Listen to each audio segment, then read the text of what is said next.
All right, what's up, everybody? Monday night, 9 p.m. It's about that time. Welcome to the MycoGeeky Podcast, the podcast that goes deep so you can level up your at-home mycology game. I am your host, MycoGeeky, and I am with COVID right now. Came down with it last Thursday, kicked my ass on Friday. I started going over the top with it, and we're recovering now, so bear with me. The voice is a little bit rough. We tonight's going to be fun. I've been hoping to make a transition here as we approach the new year and get a little more topical and bring in people who have particular expertise in certain topics. And so tonight we're going to be doing a little bit of that. First, just to commemorate the evening, my buddy runs a website called Mycology Simplified, and he's got these cool shirts. Of course, I washed it and it shrank, and now I can't wear it. It's millet time, guys. Anyway, I like this shirt. It's fun. Okay, so tonight, I met this guy a long time ago.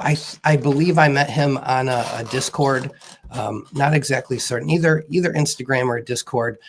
He is a true lover of mushrooms, like myself. I can spot him a mile away, and he does some really cool stuff. And I've always kept my eye on what he's got going on. And we talk from time to time. He's been in my Discord, and we've been in some mutual Discords. And if I ever have a question about grain, he's usually one of my go-to guys to ask. So I got to thinking, man, I should have Spencer on. So without further ado, Spencer of Spencer Shroomery. What's up, man? Hey, everybody. How you doing, man? Very well. How are you? Good. So I know you, like all young, cool mycologists, have been on some little excursions over the summer, but I believe you're back in Tucson. Is that right? That's right. You're back settling in. So tonight let's just get right into it. I want to talk about you, but let's just start right off the bat. We're here to talk about grain, and you were probably the first person I ever talked to who was talking about other grain. Everybody likes to talk about millet. Everybody likes to talk about whole oats. Everybody, if you're really cool, you buy triple washed whole oats like me. But, you just said, F all that, dude. Have you ever bought Honduran triple massaged red Aztec? And I'm like, hold on, dude. You've already lost me. What? So, yeah, you've gone deep, and I'd like to hear a little bit more about what inspired you to go on the journey to do some more unorthodox testing and hunt for the ultimate grain. I is my hunch of what you were going for, and I think it's what we're all doing, right? Like we're all sort of like what is it, like grain bi-curious, right? Like we all we think we have the grain we like, but we're always willing to, quietly, without, I can't tell the millet that I'm trying popcorn right now, but we're all trying to romance new grains just to see if there's something better out there. And it seemed like that's what you were trying to do. Yeah, that's basically, how it ended up going. So my first excursions into looking deeper into grain were really just basic things like trying to figure out, should I use oats? Should I use barley? Should I use rye? Like, what is the best grain for me? And I feel like, that's how a lot of people start. Mm-hmm. But my story is kind of an accident too. Because the way that it started is I was going to these like business mentoring classes that were being hosted by an organization here in Tucson. Okay. And there was a farmer there representing a farm from out near Phoenix in Gila Bend, Arizona. And I was telling him, we were just talking about our businesses, and I was telling him about how I just found a cool new source for organic wheat, and I was really excited to get to try something organic because up to that point, I had really just been using feed store like rye Right. berries, for example. And he said, "Oh, organic wheat, huh? I grow that." And we started talking more about the things that he's doing at his farm, and it really opened my eyes to how much more uh, complex grain can be. So I went out and visited his farm, and we talked about his farming methods. And what's special about their farm is they are the first regenerative organic certified farm in the Southwest. All right. So So what is meaning on top of, regenerate? I get oh organic, yeah, but what does regenerative mean? so regenerative means that aside from just the standard organic farming practices, it's more so about healing the soil while you're farming as well, because typical industrial farming as we know it today is a very extractive process. We take from the soil to create our food. Right. But the idea around regenerative farming is, and I think it represents kind of the way that fungi operates in nature too, is that it's about giving back to the soil. So through cover cropping, incorporating animals, and one of the things I like most about his farm is they're completely chemical free in their farming. So Wow. no pesticides, fungicides, stuff like that. Because that's something that I feel like is overlooked oftentimes, is that there'll be uh, excuse me, there's residues of fungicides and pesticides Right. in a lot of grains, especially lower grade stuff like feed store grain. So that can impact your mycelial growth as well. But yeah, so that's kind of what got me thinking, is So, going out and so just now I have oh, a sorry. question. So when I lived in California, I heard about this farm up north, and they claimed that, so they called themselves no-till, like they didn't till the soil. And he claimed that he had 10 or 11 feet deep of like this naturally occurring regenerative bio soil that was just perfect, and it regenerated, and he never had to rotate crops or anything like that. And his numbers suggested that he was getting yields that he should have been getting if he had 3 times the land. So he was like getting triple the yield from doing this. So I'm thinking this is in line with that. So they want the soil healthy. They're not just completely sucking it out and then having to plant soybeans here and there and all that kind of stuff to give back. Yeah, Okay. exactly like that. They practice no-till farming out there too, and it's actually really cool, because when you think of your average farm field, it's like tilled. There's just like fresh, grainy dirt sitting around. But what's really cool about the no farm or no-till farming method is that it just looks like grasslands, and then above all of Right. that is just like feet almost of just dead plant material that's Right. helping protect the soil, and all that is going straight back into the soil instead of being taken off the field and Right. thrown in a landfill or something. I'm not exactly sure what happens to it, but yeah, as anyway, the no-till regenerative farming method, I think, is better because it gives back to the soil. You get higher yields, like you mentioned, and even it can increase the nutrition of the individual grains themselves. Right. I mean, obviously, if my guy I was telling you about, if he was getting triple the yields, I mean that's like those plants at their happiest and healthiest for sure. Like whatever the maximum nutritional content could be in them is gotta be there, right? Right. Like perfect grain. Yeah, so that's kind of what got me started going into looking for better quality grains, and I think I just got really lucky meeting this guy and happening to stumble upon such a, perfect grain for our purposes. Mhm. But there's really, aside from that, not a ton special about the grain itself. It just is completely free of residual chemicals like fungicides and pesticides. It is regeneratively farmed, so it kind of goes in line with the mushroom ethos of being Right. stewards of the soil. And I think something else to consider too is like just the impact of the grain you're using as well. So I'm very proud to be able to buy grain from him because the heritage or the variety of wheat that we use, white Sonoran wheat, is a ancient heritage grain that is native to the like Arizona, Mexico area, Nice. and so it saves like 700 gallons of water per pound of grain versus other grain varieties that are grown in Arizona, like corn, for example. Right. Yeah, it's like so it's really from your area. Right. Nice. Cool, man.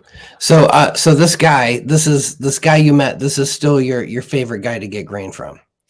Yes, his name is Yadi at Oatman Flats Ranch, and they're out of Gila Bend, Arizona.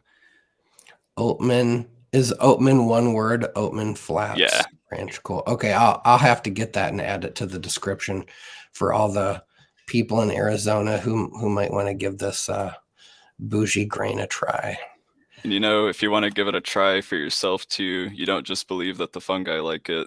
They use all of their grains. It's human grade food grain, of course. Mm-hmm. So they use all of their grains in like waffle mixes, bread mixes, Okay. pancakes, stuff like that. It's really good. So don't just let the fungi enjoy Right. enjoy it We can yourself have too. it too. Nice. That's like every time I'm cooking popcorn, my wife and kids will inevitably end up making some microwave popcorn and watching a movie. It's just that subliminal, suggestive scent of popcorn. Now, when I cook oats, it's a whole nother thing. It's just oat stinks, but popcorn smells good. So I have never cooked wheat. How does it smell? Okay, I have to say wheat is probably my favorite smelling grain out of all of Okay. them. I remember I worked with rye and millet a lot to start, and Okay. popcorn too, and they always stank up my house. I Yeah. really wasn't a fan, especially of millet. I don't know what it Really? is Oh, see, about I that. think I dislike oats the most, but I've never personally run oats, so I can't speak much on uh, the smell of those. don't bother. Yeah, but I really like wheat. It handles well, it smells good. And, I do a little like chew test to see how hydrated the grains are so I can see Mhm. like the inside as well. And they taste good too. So it's a pleasure to work with, especially when it's a totally natural, organic, uh, Right. tasty grain. So the chew test. What is the chew test? So it's essentially just grabbing a piece of grain out of the pot while you're boiling it, and I just chew it open so that I Hmm. can see the inside of the grain and kind of see how far the water is seeped into the grain itself. And so Of you course, ideally want it fully yes. soaked. So Okay. you don't want to overdo it though, because of course, there's some variety in grain size with the stuff you're working Right. with, so they're going to hydrate at different rates. Especially with something like wheat, that can really impact it due to the porosity of the grain. Something like corn is really hard to overhydrate because it takes in water slower, and it's just harder to overhydrate. But with something like wheat, smaller grains will still be somewhat. Smaller grains will be like totally saturated, whereas larger grains will still have somewhat of a dry spot in the middle. Okay. So there's more size variation in the grain than like millet. I mean, that shit's got to be identical, right? Like you measure 10 millets and they're all about the same size. Yeah, right.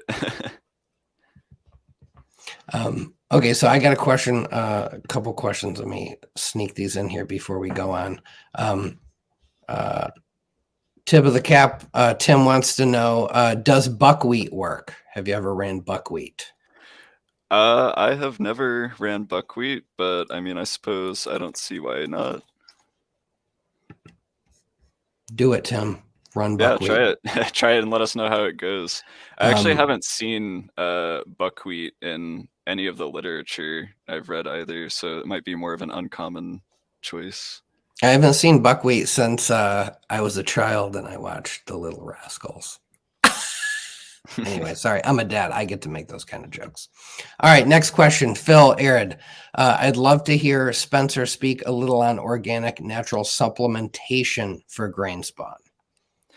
All right, so supplementation of grain is not something I really do a lot of. And in fact, I don't really see it done a lot in the literature either. But if we kind of take a step back and think about the nutritional requirements for mushrooms, that can kind of inform, what decisions we want to make in terms of supplementation. Sure. So, of course, the two basic things that mushrooms are after are carbon and nitrogen, which they naturally get from just breaking down plant matter. Right. But some of the other less considered or overlooked nutrients that you want to keep in mind are that fungi require other things like phosphorus, potassium, magnesium, copper, molybdenum, and even stuff like vitamins. Something Wait, Peter did you just say McCoy. mushrooms need vitamins? Yes, yes. So something that Peter McCoy mentions in his book Radical Mycology. Excellent book, by the way. If you don't have it, I definitely Great book. recommend getting it. Yeah.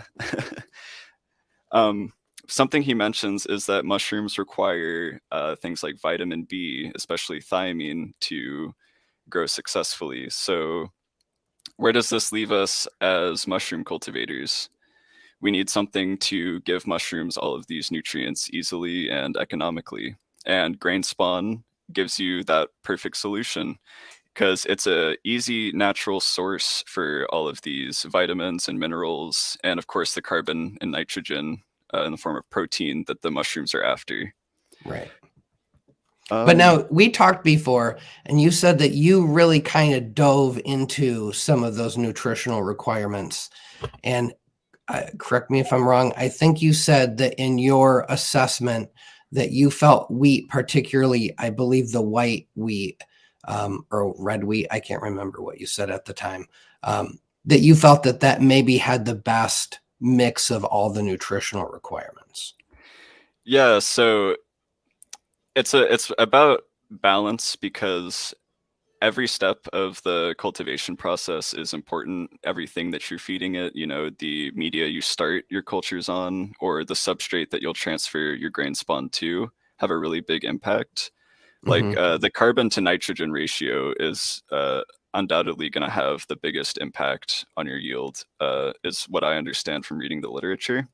No, what should that ratio be? What's the ideal ratio? Okay, so it varies depending on species, Right, but of for course. like gourmet mushrooms, for example, it looks like something around 40 carbon to 1 nitrogen. Like And just to 40 to like, 1. yeah, and just to throw out some like examples, sawdust has a carbon to nitrogen ratio of like 400 to 1, whereas So grain, is that better or worse then? So like, is it too much carbon and not enough nitrogen then? yes. Ah, So nitrogen is a limiting factor in mushroom growth. Nitrogen acts as the backbone for a lot of the proteins and enzymes that mushrooms need for growth, for defense, and for just general function. Like medicinal compounds that we're interested in oftentimes, require nitrogen, of course, too. right. So you really want to pack your substrate full of nitrogen. So this is why in studies where they do where they test bran supplementation into sawdust, for example, adding that rich nitrogen source, I believe bran has like 20 to 1 carbon to nitrogen. Oh, so it boosts it up a little Yeah, bit. it boosts the nitrogen content, and that allows for higher overall yields. And this is where the idea of master's mix comes from for gourmet Right. growers. That The mix of, soy's got a lot of nitrogen in it. Yeah. yes, exactly. Okay. It's all making sense now.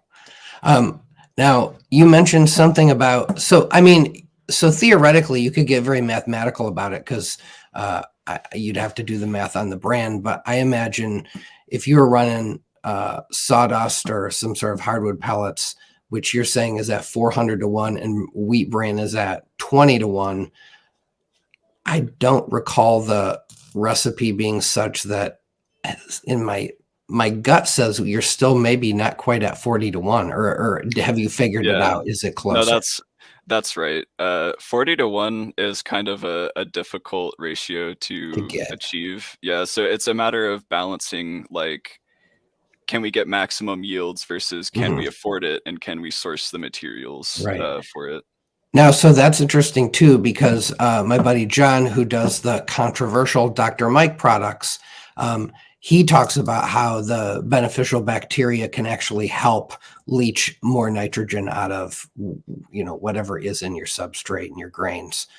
So the previous question, or here Phil's question about, is there any supplementation you could do? I guess theoretically, if there was some artificial way of getting more nitrogen in there, that might be worth experimenting with. Right. And with supplementing grains in particular, some grains are better than others in certain regards. I wish I had this sheet to show you guys too, but let me just look on my table.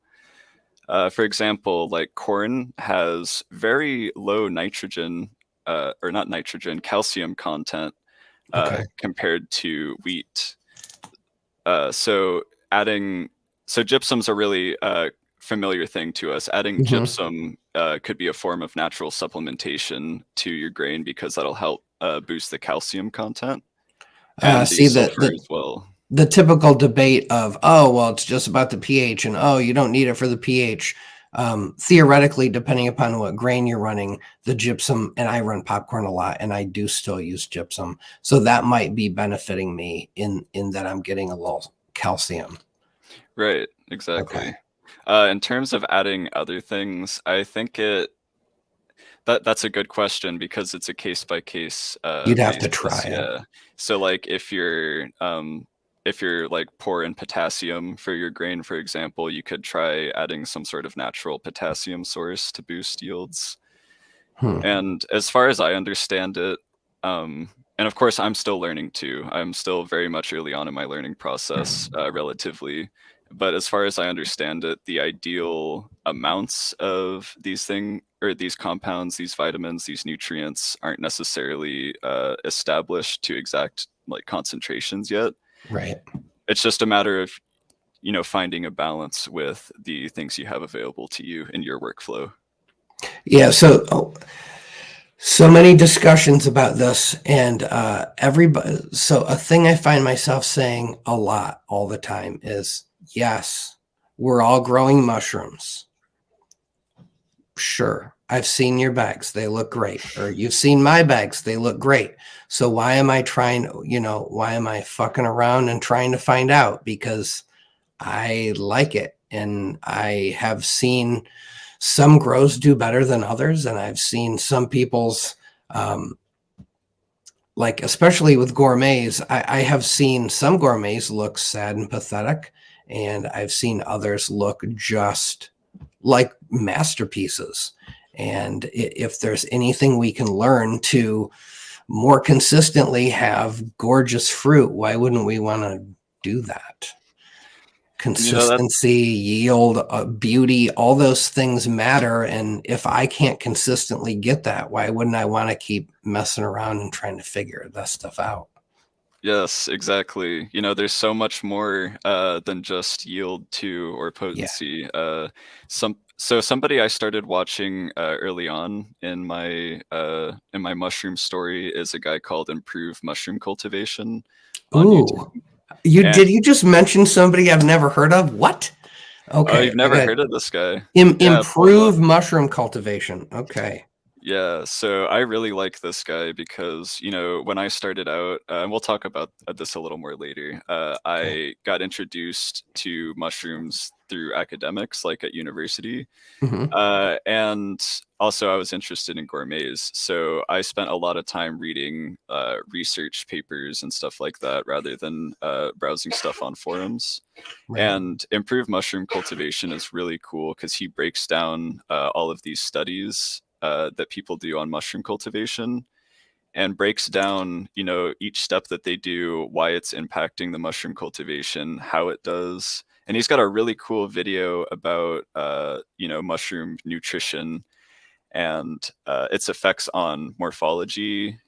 So like Hmm. how your nitrogen rate can impact the length of the stipe, for example, or the size of the caps, or the number of caps even. Oh, So that's it's, fascinating. yeah, very fascinating indeed. All right, got to check that dude out. All right, I got let me go back here before I miss some of these questions.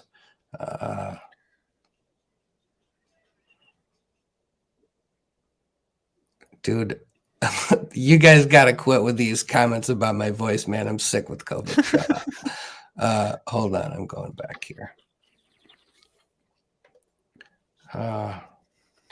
So let me just pull this up. I wonder, the old school habit of putting some used coffee grounds. Do we know what supplemented source of anything, like, is there nitrogen in that? I wonder what, because people, man, Shroomery dudes were swearing by this for a while. I wonder what was in that. I'll have to visuals. We'll have to look into this. Yeah, I actually do not know much about coffee, because I remember early on I was told that it increases likelihood for contamination, which I don't know if is true at all, but that's why I stayed away from it and really haven't touched I it since tend to then. be that way too. Hold on. Where Oh, am there I? we see someone says there is nitrogen in coffee. So yeah, Oh, there you okay. go. There we go. Man, you guys made too many comments. I gotta go way back here. But somebody brought something up about manure. Do you know anything? So manure has more nitrogen. Is that safe to assume? Do we know? That is a very good question. Yeah, I don't know. I imagine it can vary quite a bit too, depending on, what animal it came from, how long it's Right. been composting. But manure is outside of my area of expertise Mine in too. general. All right, trying to learn. Sweet name, dude. What's the difference between ryegrass and rye grain and their uses? I mean, the grain is just the grain from the grass, right? I mean, I believe so, unless I'm misunderstanding what ryegrass means. I think that, yeah, the grass is just generally the plant, and the grain is the seeds from it. Have you P Funk? By the way, P Funk's the guy who designed the It's Millet Time shirt. He's a guy that runs Mycology Simplified. He I get asked this all the time, and would love to hear your opinion. Can we add azomite to grain water, and would it be beneficial? Have you ever messed with azomite? Okay, so I'm gonna expose how little I know here. I'm not even exactly sure what azomite is. It's like a weird crumbled up rock from one very specific mine. I think it's actually not far away from you, if I'm not mistaken. But it's supposed to have all the stuff you're talking about, especially the trace metals and stuff like that. I first heard about it. Jesse Noller was talking to a bunch of my guys on a Discord channel about this, and he was going on a tangent about copper and like, oh, mushrooms need copper, and Right. and I'm just like, mushrooms need fucking copper. What are you talking about? They need Um, everything. but I guess they do. But that makes sense too, because they grow in the ground. The ground's got all the stuff in it. It makes sense. Okay, let me keep going through here. Oh wait, so here Tim just said ryegrass, smaller and cheaper, right? I don't know, Tim. I don't even think we have messed with ryegrass. I did rye grain once, and it was a little harder to work with than I wanted. So I see in the chat, Brett is mentioning that the compounds in azomite are water soluble. So just like gypsum, that could be a good way to help supplement some of those trace minerals that mushrooms need for their metabolic functions. Yeah, we had for a while we were talking about supplementing substrate, and was it important? And few people did some side by sides, and it did seem like both in actives for potency and just general yield and fruit appeal seemed to at least be some sort of visual noticeable improvement in many cases, not all cases, but all right. I think we're caught up. So let's All get right. back to back to grain. So let's talk about all the different wheats. I've never worked with wheat for mycology. My sort of sideline view of it is it seemed like it had a softer hull and that it might not be as good for, say, a no soak, no simmer tech, that I'd have to do a traditional grain prep on it. But I mean, I've seen your fruit that looks amazing. So I know it has to work. So let's Oh, talk a thank you little bit very about much. working with the wheat. Yeah, so as with any type of grain, there are a ton of different varieties of grain depending on where they originally came from, and now of course we have very advanced breeding programs for wheat. So there's interesting ancient modern varieties that all will have different nutritional profiles. Especially with protein content, for example, we have the winter white wheats, the red wheats, hard versus soft wheats, and that all refers to, the makeup of the grain itself, its protein content or its gluten content, as far as I understand it. But yeah, as far as wheat versus something like millet goes, it is a somewhat porous grain, so it Okay. hydrates very well and it holds on to most of its water. Versus something like corn. Corn's pretty porous, so it'll leak out a lot of its water, especially like during pressure cooking. I'm sure many people are familiar with getting mushy stuff just at the Yeah. bottom of their jars or bags. So it does have some tendency, the wheat does, to burst or get mushy towards the bottom of things just because it's leaking out that water. But in Okay. general, it's a very pleasant grain to work with. I'd put it on a similar level to millet. Millet's one of my favorites to work with, aside from smell, just because it holds the water well. But wheat isn't so good for something like no soak, no simmer, because, Right. like I said, it has a lot more porosity than something like millet. So, but as long as you're cool with traditional grain prep, um, Yeah, it's when you're picking nice. out a grain, uh, there's a lot of things you want to consider, and how it's going to fit into your workflow is one of them. Because there's no like one golden way to prepare your grains. Each one is going to be a little bit different in the ideal preparation method. Right. So I'm sorry, I'm having a bit of a brain fart. I lost my place here. Yeah, I feel like so what have I done? Millet, uh, oats, popcorn, wild bird seed. I think those are the four that I've worked with. And mycelium will colonize them all. Yeah, And mycelium just wants to eat. they're just going to eat them. Some's a little faster than others. I mean, there's sort of pluses and minuses at different stages of the game.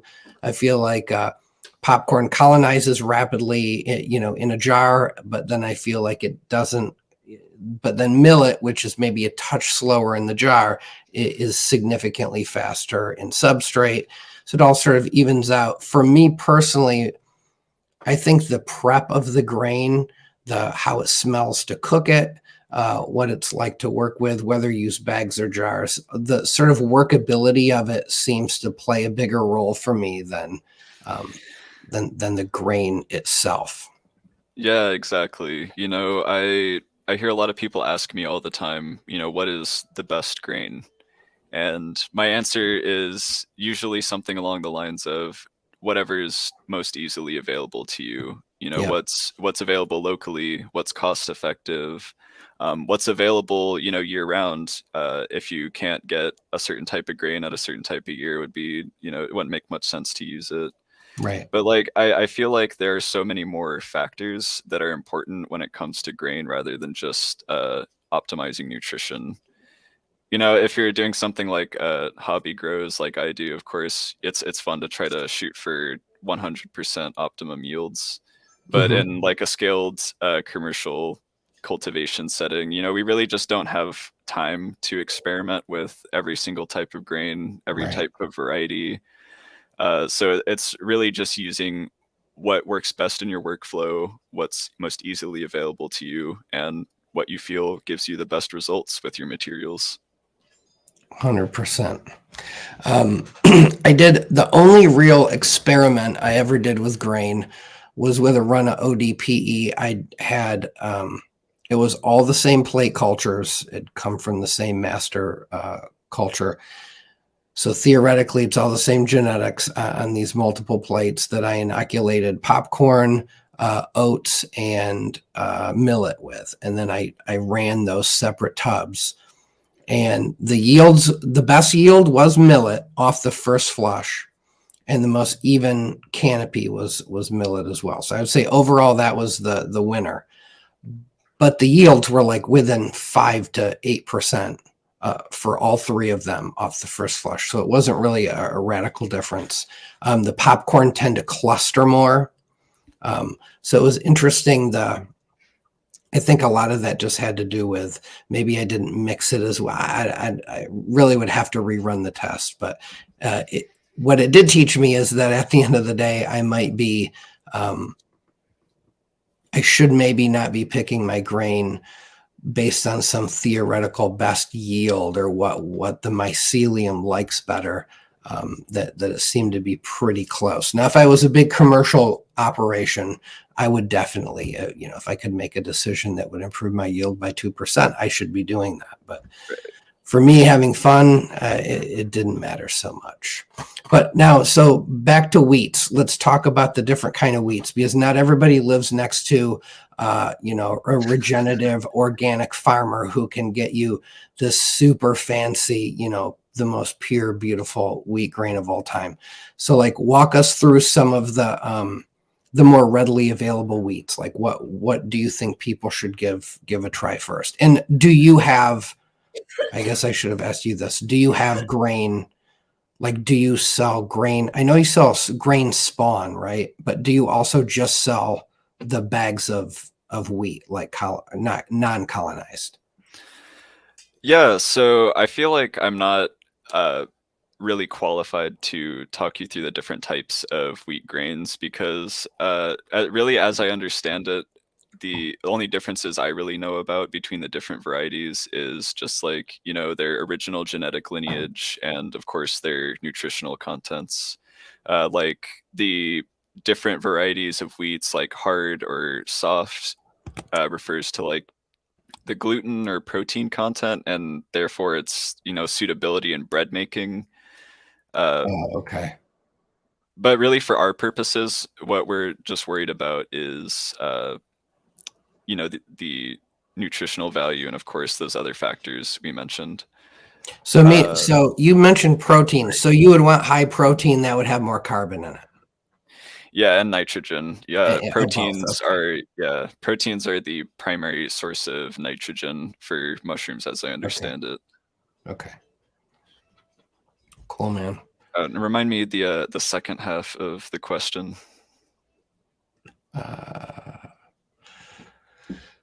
Yeah, just what? So you're saying basically just give wheat a try.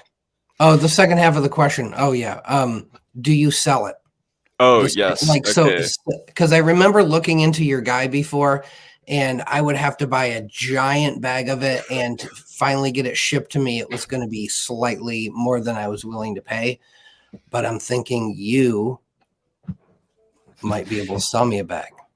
Yeah, see, that is the thing, is that I would, but I simply don't feel like I could compete with a lot of the prices online, because I'm already paying a pretty hefty $1.92 a pound for the grain raw. So like a big 50-pound bag of that then shipped is like an exorbitant amount almost for most people. Yep. But I mean, if you are interested in trying some of this regenerative organic grain, I'd be more than happy to work out something to ship it to you individually. Yeah, like if I just wanted 3 or 4 blocks or something like that, or bags of just of grain spawn, that would be cool. Yeah, right. But we do sell just the sterilized grain in Oh, you bags and do. jars That's what as I well. mean. Yeah. Okay. So Yeah. you do sell that. I guess I should have looked that up. Yeah, Um, just not the raw grain. okay. So what else? While we're on the topic, um, I have. I'm sorry. I have not been. I've been down and out with COVID, dude. I normally would do better homework. But what do you sell on your website currently? I remember grain spawn at one point in time. I remember you were one of the few that had what looked like some really high quality grain spawn. Yeah, so right now, we here at Spencer Shroomery just provide home cultivators with stuff like grain spawn, grow kits, and my easy LC lids, the progenitor liquid Oh culture yeah. lids. Hmm. We started out selling a whole host of things like other small mushroom vendors, agar plates, liquid cultures, jars of grain spawn. Uh, but we discussed this a little bit before too. Yeah, let's talk. Let's get into this. Yeah, The instinct when you start a mycology business to want to just do every old little thing. yeah, right. When I first started things out, I was like, oh, it's just mycology supplies. How complicated can it be? And just put out way too many products that were just not high quality. Right. And I feel like that's a common pitfall, feeling like you want to be the one-stop shop for everybody, but you really just need to, pick something that you're good at and focus in on it, or something that you're passionate about and develop that Yeah. into, high quality product. Couldn't agree more. Yeah, so that's why I'm primarily focusing on the grains and the lids now, because these are two things that I feel, very confident in. I'm very passionate about the grain side of things. So yeah, that's what we offer. Nice. Okay, so you sell some pretty cool lids. And from what I've noticed, I think you sell a fair amount of them, so they're obviously good. You want to talk a little bit about liquid culture, because since we're talking about grain, I don't know about you, but I definitely like me some liquid culture. It's a great way to inoculate grain. Yeah, I've had a really incredible outpour of support for the lids, even since the beginning of the development. Back before we had any sort of special tubing going on with the lids. So Right. it's been just a really exciting and fun project getting those developed. The essential function of them is just to remove needles from the process. We can Yeah. all think back, we have to tip our jars 1,000 times and stick a needle in and out, or unscrew the syringe from a needle that's just stuck Yeah. in there. It's a real hassle. So I just made those lids to help pulling like mass amounts of LC, or just pulling something in and out of storage, just making it easy and simple for home mycologists and mushroom cultivators, like big mushroom cultivators alike, because no one wants to sit there and pull 400 syringes No. doing something that's going to make their hands cramp. Yeah. I mean, man, you should have seen before he closed up shop, Jesse Noller was working on some inventions of just the most bizarre, like high level robotic methods of pulling and inoculating bags and stuff like that. And these guys that are doing a lot of bags, it really helps. It makes a big helps. difference. Yeah. Or for like culture vendors who are making tons of cultures, that's actually the reason I got started making them, is when I was selling cultures, it would be a huge chunk of time out of my day to pull syringes. Yeah. So that just made it a lot easier for me. But going back to your original question, like with LCs, I really don't play around with LC too much. I have only used LME, malt extract, Mm-hmm. in my liquid culture recipes. Of course, wheat. I love wheat. Mm-hmm. Cool, man. Where were we here? Sorry, I'm listening to you and reading questions and comments that come in here. I wanted to pull this one up. Industrious Ant said the droughts faced in many areas last year have produced grains with much higher protein content this year. That's an That's really interesting. fascinating. Yeah, well, I don't know how I could test or prove any of that, but might be a good year to stock up on your grain then. And that's something you'd want to talk to your farmer about, if you can. I Right. always like to, the most important thing when sourcing grain is organic, of course, like we said earlier, but, choosing your source too is important. I prefer to go with local farmers. Most of them are really good guys, Yeah. happy to answer questions, like really advanced questions about grain too. So if you're really wondering about the nitty gritty, befriend a farmer. Yeah, so I remember this was I don't know, maybe out into my third month. Maybe I'd had 2 grows under my belt or something like this, and was talking to I think it was PDX Myco, and he was like, "Hey man, you got to stop buying your grain from the feed store, because man, have you ever gone into that back room and see where they store the stuff?" He's like, "It could be sitting on the ground, if they're if their forklift is running on diesel, it's just blowing diesel fumes into it, and you don't know if mice are running around." And he just like, my experience has been that a lot of times the stuff you're buying at feed stores might be dirtier than you think. And it's also just generally, as I understand it, at least, it's just generally the lowest quality grains too. So you're kind of discounting Right. yourself by going to the feed store. Yeah, that's But I'm of gonna have course, to try some of your wheat and see what my mushies think. while I'm saying all this, I would like to just repeat that the grain that's most easily available to you is the Yeah. best grain. Now, so one of the reasons I started getting into popcorn was because it's at my grocery store, and I go to my grocery store a lot, and I can go in the bulk food section, and it's non-GMO, and says it's organic. I don't know if it's organic or not, but it says it is non-GMO organic popcorn, and it's under $1 a pound.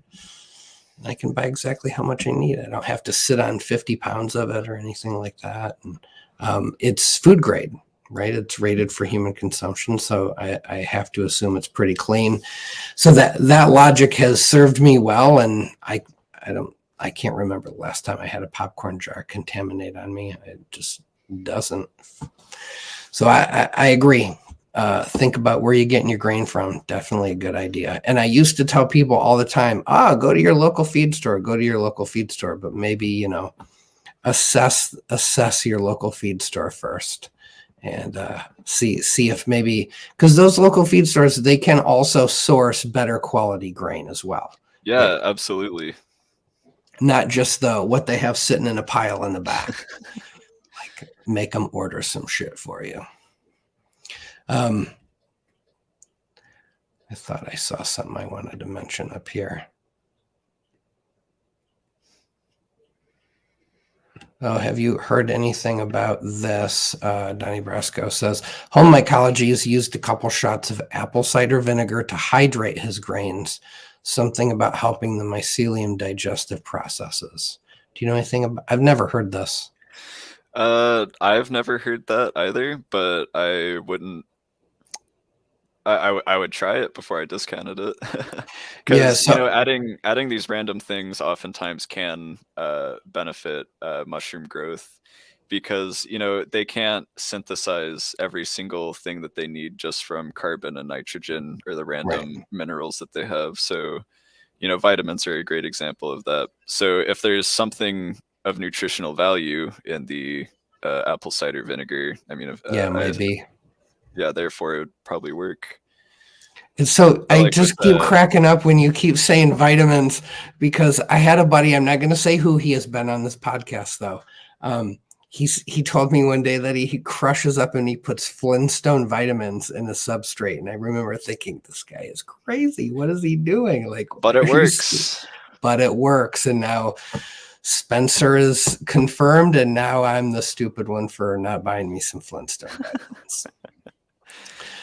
So I remember you were going to mention something about a grain study or something that Gary did. You were Oh yeah, bring that so up. I'm sure many of you are familiar with Gary over at Fresh from the Farm Fungi. Really I'm wearing one intelligent. of his hats right here, guys. Let me show it to you.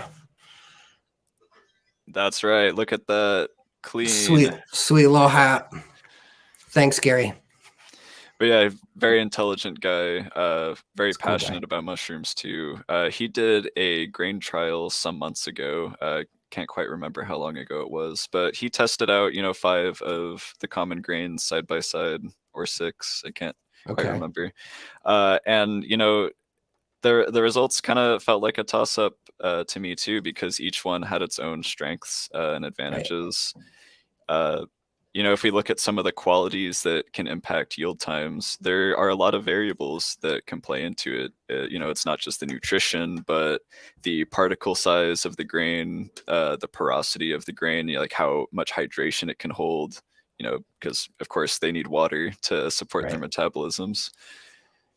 And it's there's a lot you have to consider in your trials. And it was interesting because although every one of them performed, somewhat similarly in the grain phase, it really impacted the colonization rate of the substrates and the fruiting as well. Like, for example, of course, millet is small, has a lot of grains per like unit of volume.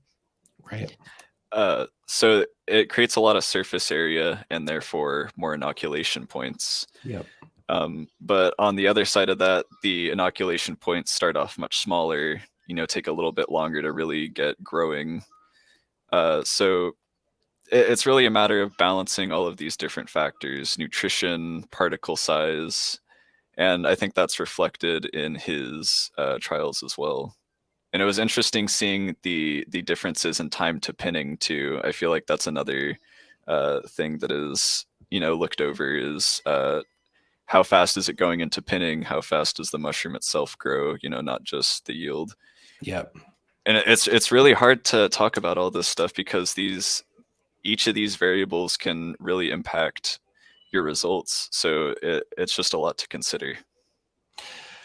Dude, it's like every theory that I have, I go, oh, cool. I would only have to run 100 tubs of this to figure it out.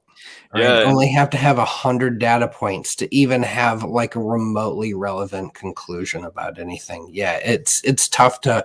That's why in my head, I just say, well, I do think scientifically I am a good observer. I will keep running things and hope that I get this sort of sense of things. Because I don't have the ability to conclusively prove, right? Like adding this is going to improve potency, or taking this away or doing this at this temperature is going to improve my yield. I can't. A side by side concludes virtually nothing, unless 100 people do it exactly the same way. Then maybe we'd be onto something. But yeah, that's always the trick with this stuff is. That's why I like talking to people. That's what we're doing this all about. Get more people talking about their observations and their gut instincts and what literature they're reading and what they seem to settle into. And I think the things that people settle into tend to be good decisions. Yeah. Yeah, that's right. It's a slow process of trial and error. Like you said, as home cultivators, large sample sizes and large data sets are just simply unrealistic for us. So don't stress about it too much.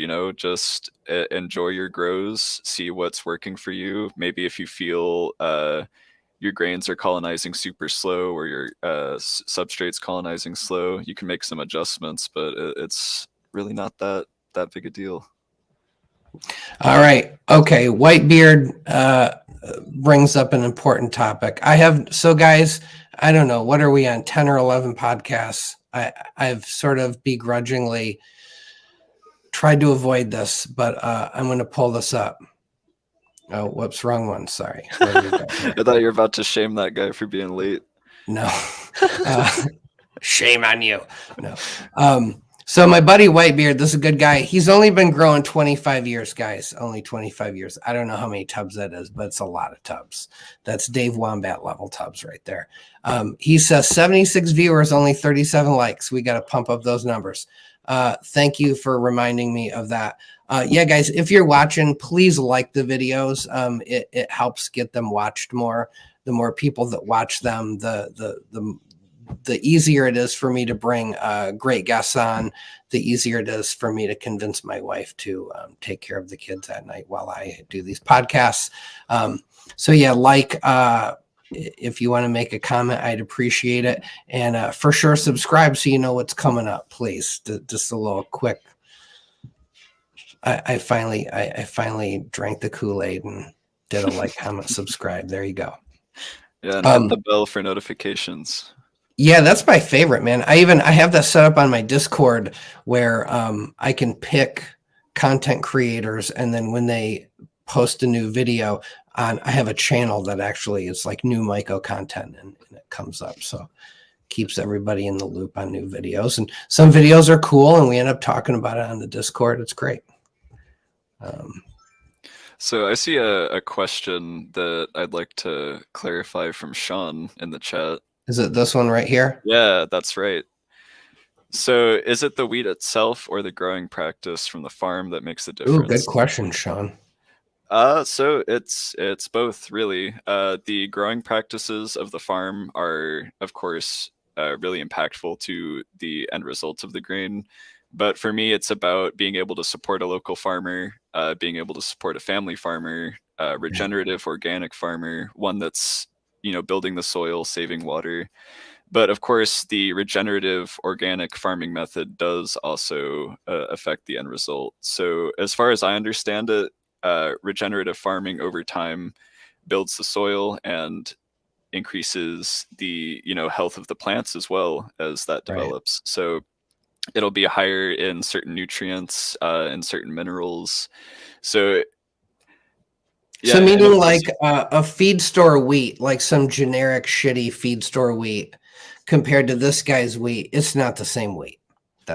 Yeah, and that's at least as I understand it. I'm no grain farming expert, but in the research that I was doing, comparing the white Sonoran wheat that I was receiving that was lab tested from their farm and sent for me, it showed, higher nutrient contents than like the averages I was finding online for white Sonoran wheat.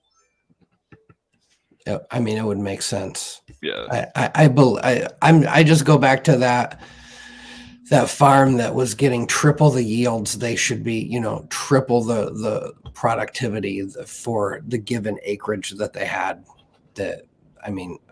He was saying, like, he was telling some other farmer this, and they didn't believe him, and they came out to visit just because they were like, "You're just fucking lying. There's no way."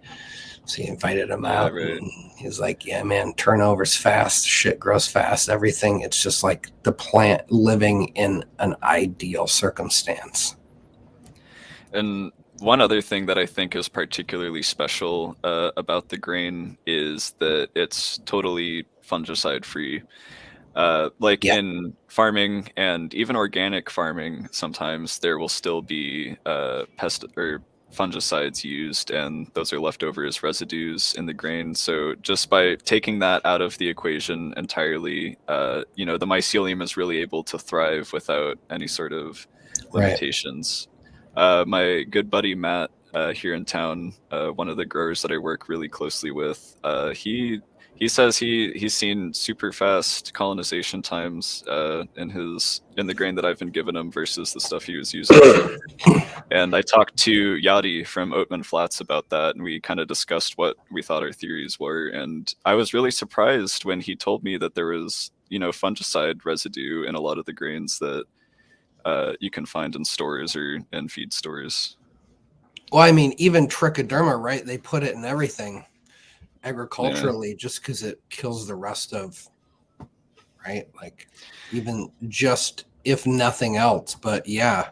Yeah, because what's a minuscule amount to us, to a microorganism like mushrooms is very, very impactful.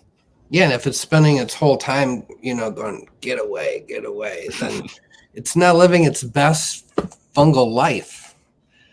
It's what we're trying to do.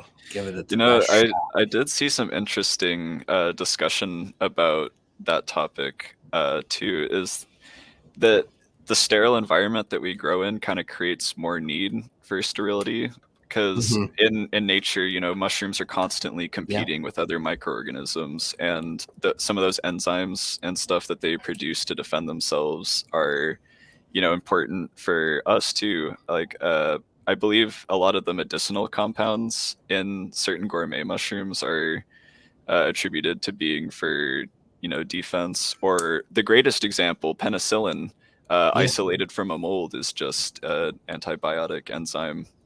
Yeah.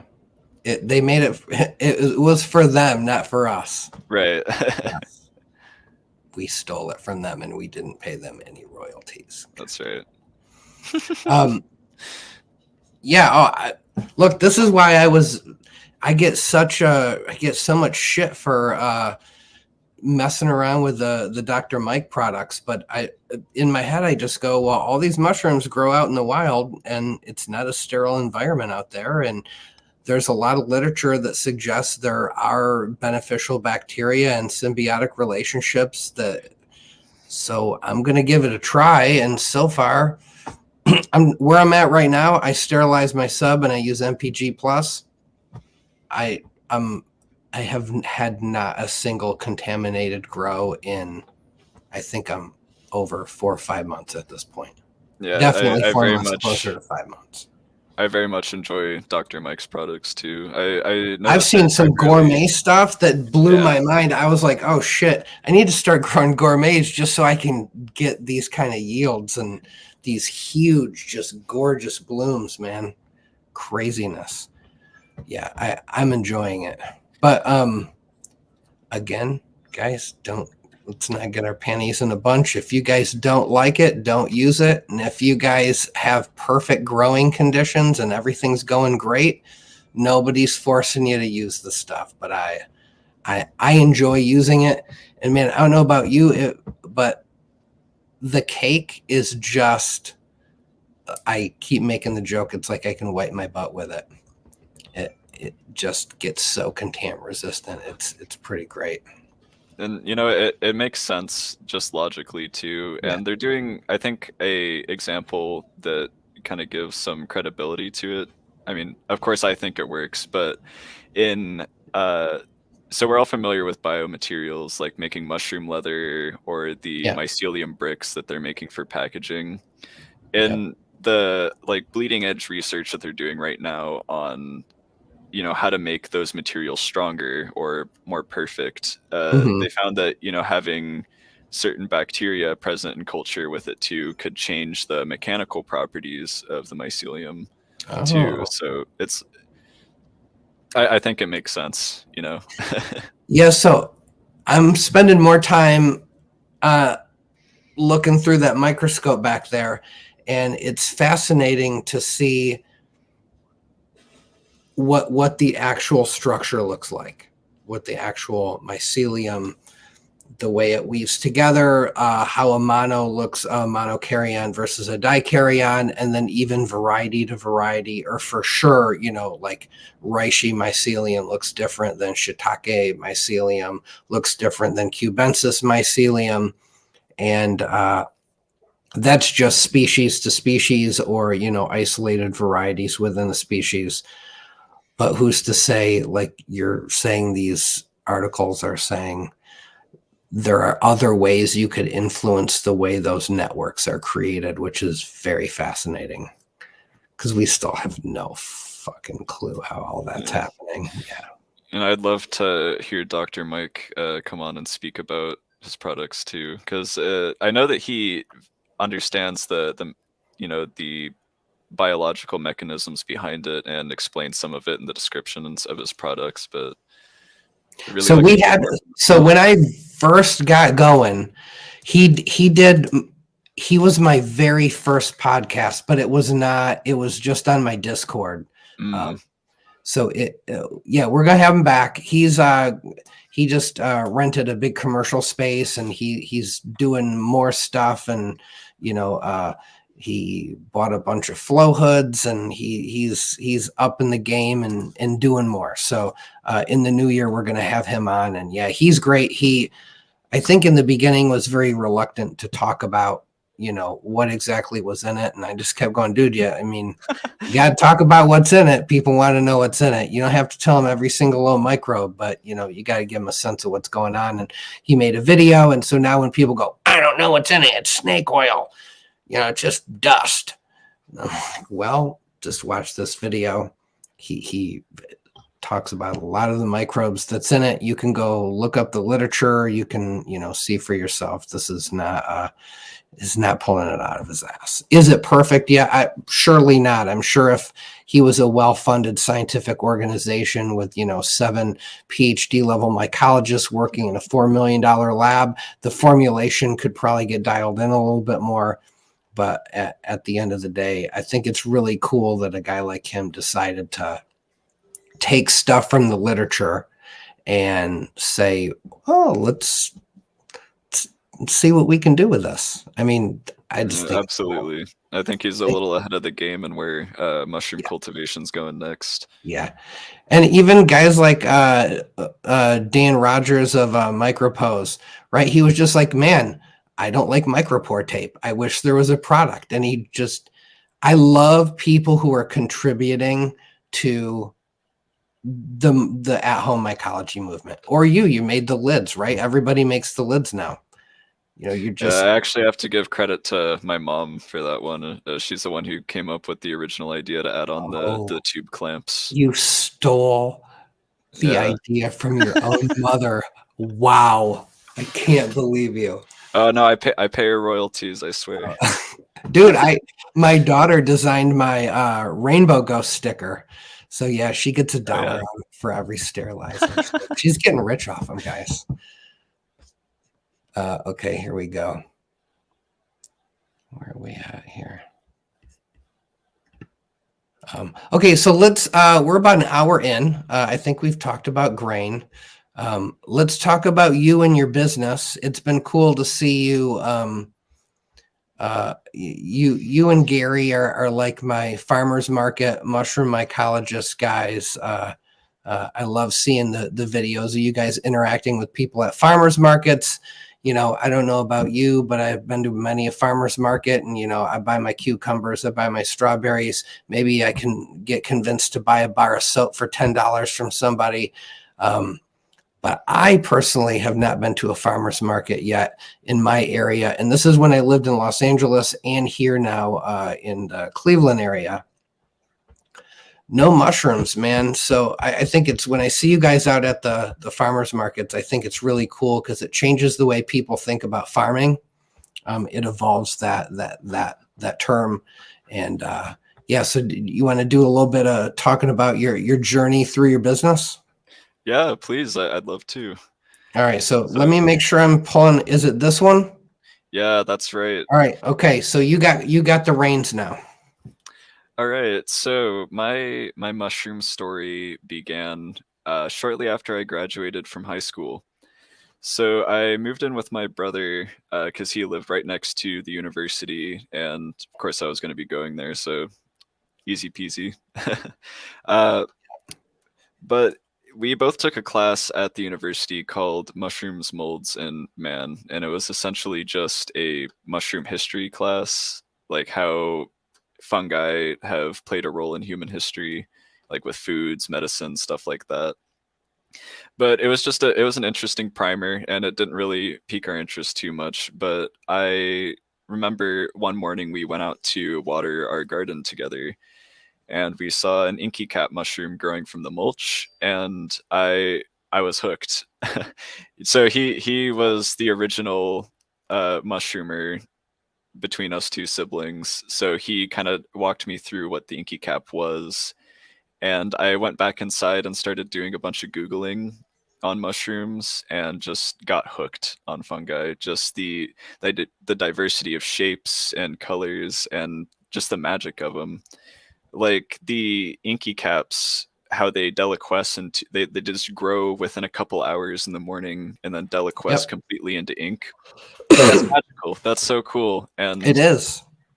I learned also that they contain, or some of them contain coprine, a compound that can essentially just instantly induce alcohol poisoning like symptoms when consumed with alcohol. And that just blew my mind. You know, it's this crazy, magical, interesting form with special properties. It's like, Right. felt like it was straight out of a video game almost. So it got me really interested. And being a hands-on learner, I wanted to learn more about mushrooms. And so I saw that tons of people were starting to grow their own mushrooms at home. You know, this was just a little bit early 2020. So the Okay. pandemic was going on. Lots of mushroom stuff started happening around that time. I'm sure many other people began their journeys around the 2020 time as well. But so I started cultivating stuff. These are my very first mushroom cultivation experiments. We've got some grain Damn, going man, up. you used that. What a genius move. Who gave you the foot rack idea I think it was or the shoe rack? yeah. We just used it because it was empty in our house. I can't remember if That's it was my brother very cool. or not. But yeah, we decided to put everything up on racks like this. It was funny. My first liquid culture is there in the middle. It's actually Mhm. really funny. I didn't want to go out to get ingredients for it, and I saw that I just have some agar on hand, so I'm like, screw it. I'm throwing some agar in these jars and trying to make, you know, agar-based liquid culture, and it went about as well as you'd expect. I had like a wet Jello type consistency in there. It was really funny. Wait, so your early experiences were all successful? What? Oh, not necessarily. I mean,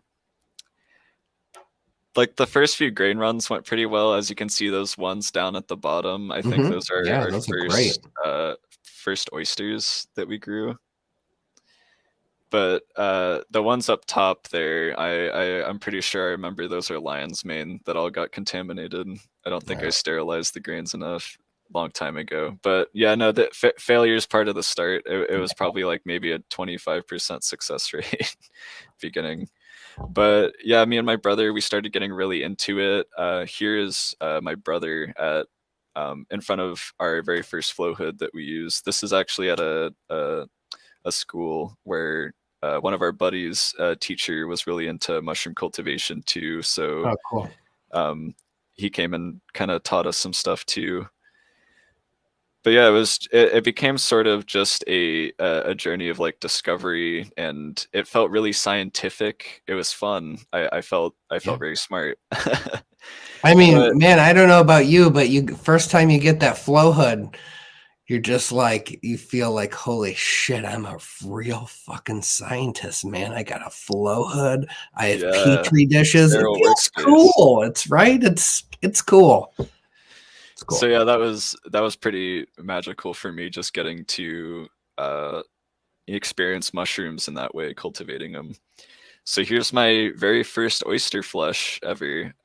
This was in a very really basic grow shed, just like a grow tent with a basic humidifier.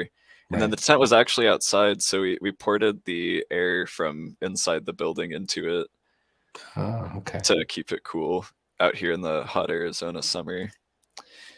And then we started getting really invested in it, and built our own fruiting chamber at our house, not just using our buddies. So this is our very first grow tent. We've got really basic seedling starting rack in there, fish tank with an ultrasonic humidifier disc, Yeah, and you know what? That's interesting. I'm seeing that. Uh, I just had Dirty South on, and he was saying he just has like 2 trays of water, and that simply even like you don't even have to have the humidifier. Just having a big vessel with an open surface area of water can even help. yeah, as long as you're getting humidity into the air, Yeah. that's the key thing. And So the but I humidity. see you have a floating device. So it had a couple of those little fogger things. Oh yeah, it was just a single head for this one. This is like a 3x3 tent, so it didn't have a Hmm. lot of area to fill, and the single head worked well But it enough. worked, right? Yeah. Yeah, And you put it on top and then it falls down.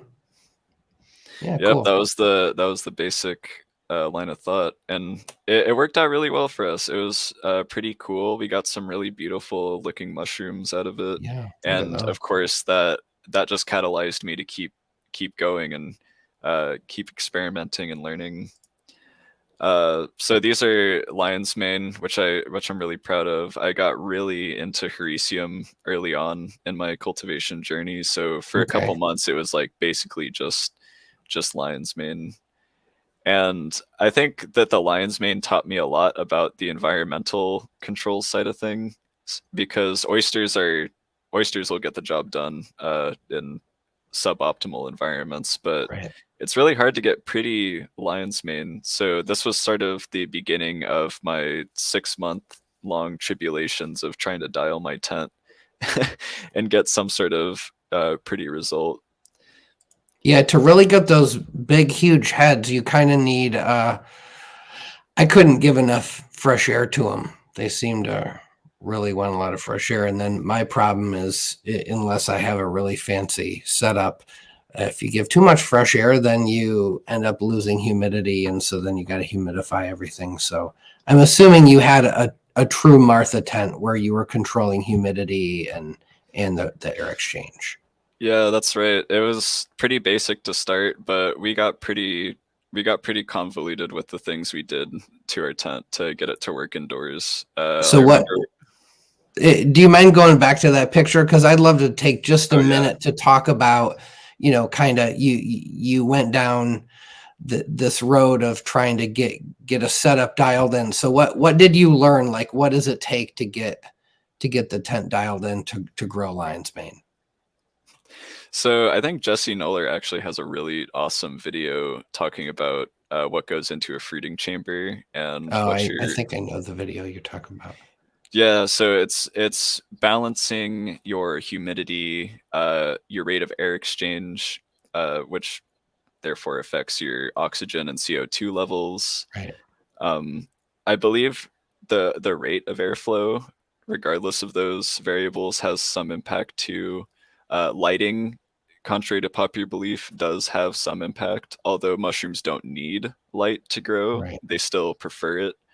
And there's actually a lot of cutting edge research going on right now into the color of light and its impact on mushroom growth too. I remember the professor that was teaching our mushrooms, molds, and mans class was actually running his own experiments at the university with that, using like red versus yellow LED lights for growing oysters.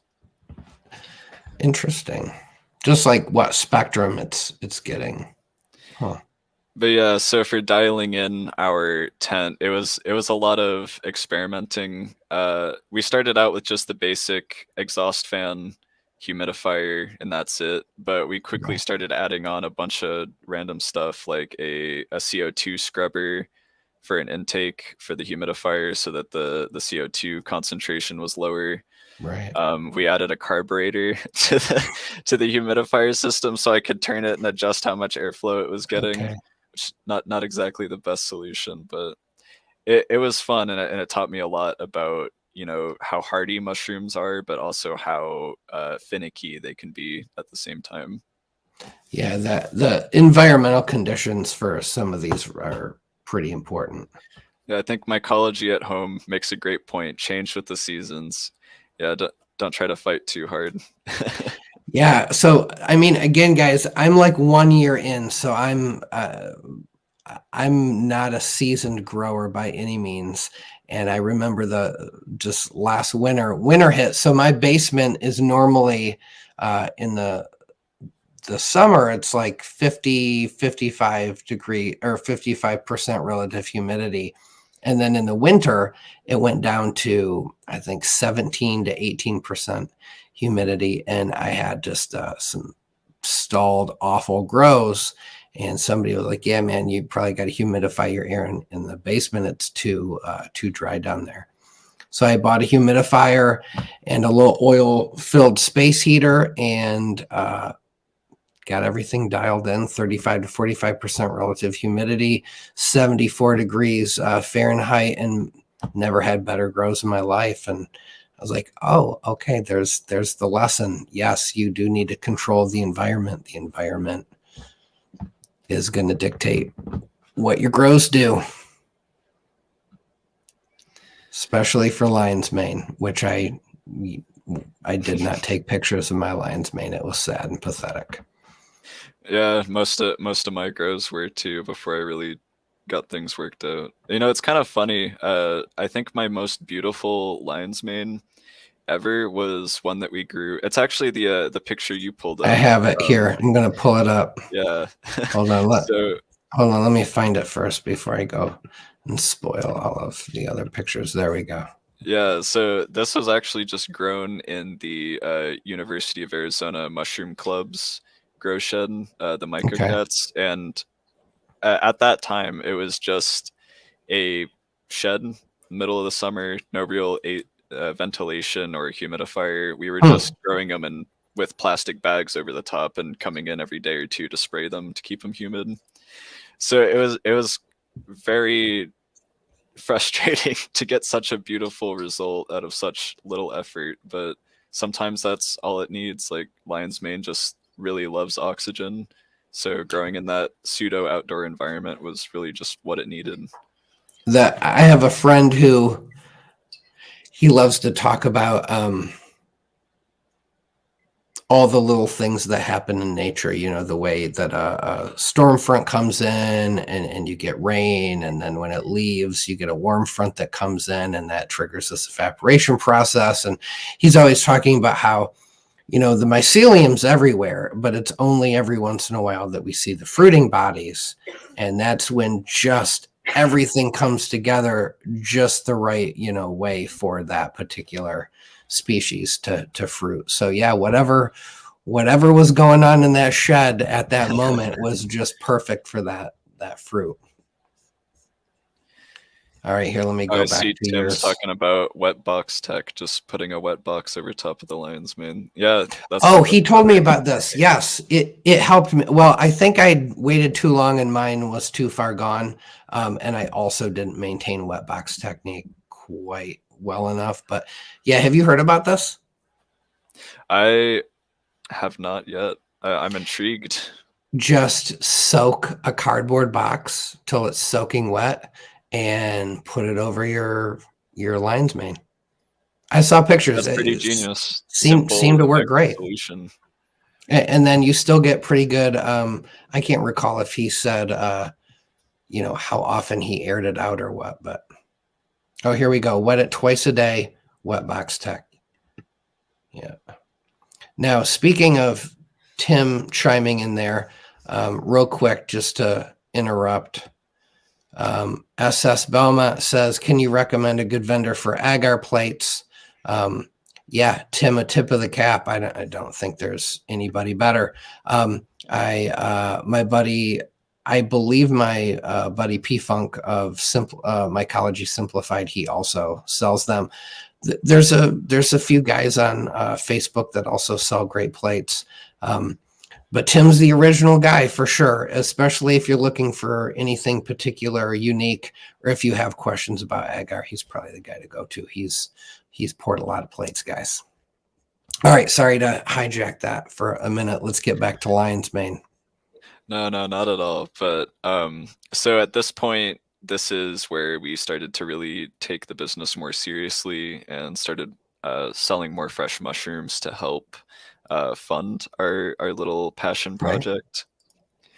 So started growing some more varieties. I wish I had focused on like single, like 2 or 3 varieties instead of getting a bunch of different ones going, but did some experimentation, and I started to really fall in love with the cultivation process itself rather than just like being interested in the mushrooms.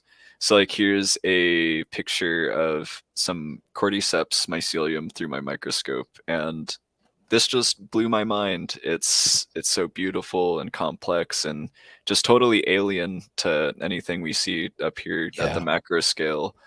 So that was another thing that drew me in, is just the fascination and the mystery. And so we started doing more farmers markets. This is my brother here at one of our first tables where we were just selling some, fresh mushrooms. We've got some boxes of lion's mane on there, some basic grow kits. And this was really just, where it all started. It's awesome. And here's some more pictures of just mushrooms I've grown as I advanced over like the Spencer, couple you gotta years. go back. That's gill porn. That's what that's called. Oh yeah. Gill porn. So this one's actually really cool. This is a native oyster species here in Tucson that we collected from the mountain right next to us, Mount Lemon. Okay. So we have a desert oyster mushroom, which is pretty neat. Nice. Remind me, I want to talk about Mount Lemon a little bit later too. Yes, of course. My favorite Right, place. Keep But yeah, going so though. Sorry. Wait, let's things get started through your picking up. story. Yeah, things started picking up. Got really into doing the fresh mushrooms. And here's a picture of me doing my first fresh mushroom sale in a grocery store, That's awesome. like a local market, which was really exciting for me. Nice. But as things went on, it quickly became obvious that I wasn't going to be able to do a full mushroom farm out of the little 10 by 10 bedroom that I operate out of. So I started, being more interested in helping other people grow mushrooms at home. Like, how can I still provide Tucson with mushrooms without doing everything myself? So I Right. started doing grow kits and basic supplies like grain bags or substrate bags. And this is where I think we got comfortable is doing supplies because it still, helps me pursue my passion of getting people to grow Right. mushrooms or enjoy mushrooms without having to, have a giant fruiting operation. Yeah, I was just talking to all the ladies at the post office know me, and they either I've told them or they eventually ask, what is MycoGeeky and what do you sell? And so I tell them I make the sterilizer, and so then they, well, what's that for? Oh, it's for growing mushrooms. Oh, cool. What mushrooms do you grow? And so I of course I tell them that I grow gourmet mushrooms only, and they're like, oh, that's so cool, and I want to do that. And just it's interesting to see people aren't like, oh, what do you mean you grow mushrooms? That's weird. Why would you grow mushrooms? They're like, oh, neat, I want to do that, and how would I get into that? And yeah, they're very curious about doing that sort of stuff. So I think it's cool. Enabling. I'm an enabler. I want to enable people to give this a try, right? Like people should go skydiving, they should go scuba diving, they should definitely try growing some mushrooms. I agree 100%. Grow more mushrooms. Yeah. But yeah, so we talked about this a little bit earlier, but I tried way too hard to diversify in the beginning, and Yeah. I sold like almost anything I could get my hands on that was mushroom related. But, again, that's just not good business practice. I wasn't putting out quality products. I Right. wasn't being able to focus on, my main products. So we scrapped all that, and now our main hustle is just selling grains and lids. So Very cool. the grains, of course, I'm super passionate about. Done plenty of talking about those, but I really do believe that uh, these grains are like top grade, not only because of their nutritional quality, but because of the way that they, help regenerate the soil through their farming methods. Right. And then, of course, the lids. So the lids have been a really uh, exciting journey for me. There's been such a great outpour of support for these. They really started off as just a basic.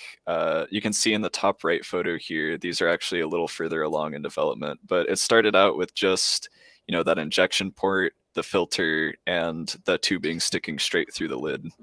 And of course, that's Right. not that's not the most ideal. So we did a little bit of revising, got the bulkheads worked in, and the tube clamps, Mm-hmm. and that's where things really started to take off. A little bit slow still, but in the past like few months, we've seen such.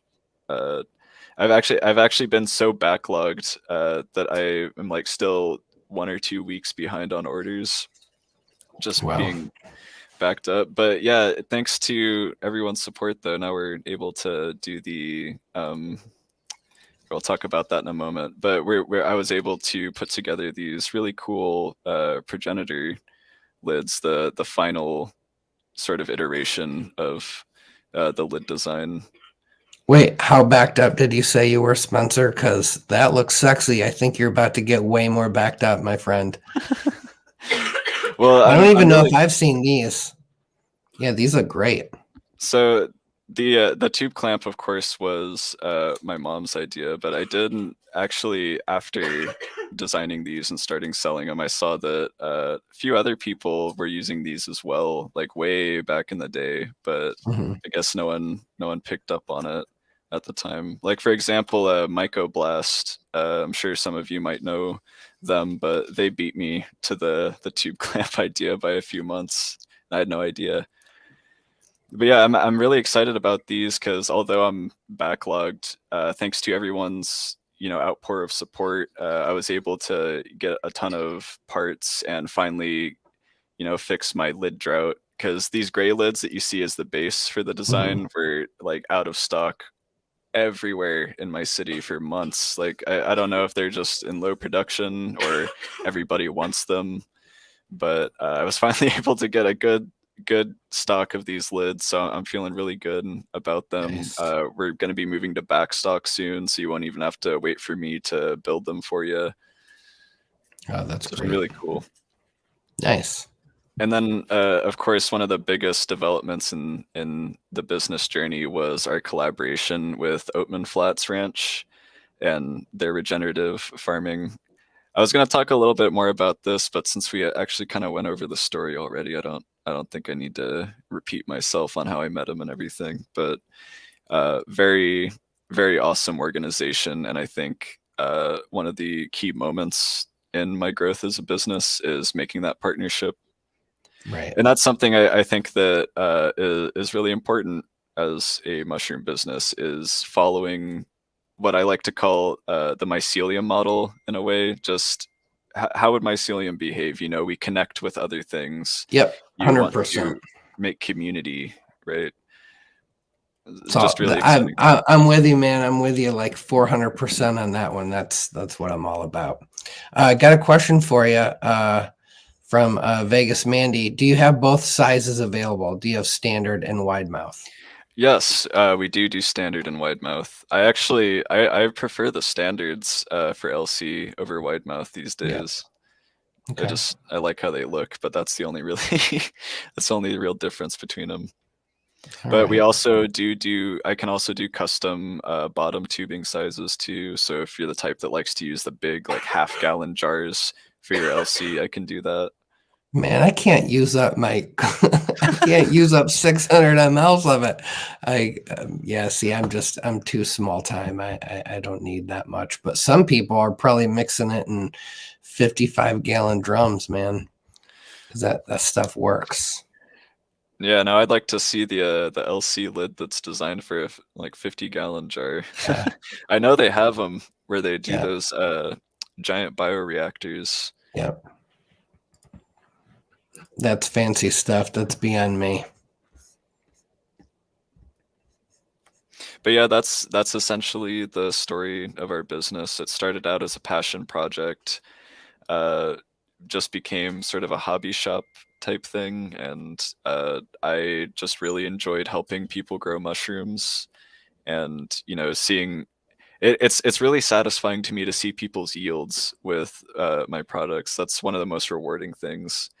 Since I really only grow mushrooms for myself personally now, it's very rewarding being able to see other people enjoy their massive yields using my stuff. That's great. Well, I'm going to have to get some of that. I'm going to have to give that grain a try. So you're going to be seeing some yields of mine here shortly too. Let's talk a little bit about, where is it here? So I want to talk about Mount Lemon and what you're doing for Mount Lemon. Oh yes, the foraging obsession.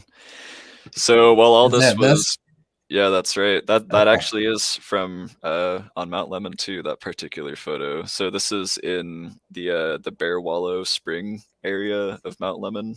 Okay. And so when people think the desert here in Tucson, you don't really your first thought isn't that there's going to be a ton of mushrooms up there, but Mount Lemon is a very special place to me because, being surrounded by all this desert land, which do have mushrooms, by the way, but in small quantities, there's this just amazing diversity of species up on Mount Lemon. I think it's almost like another whole other world.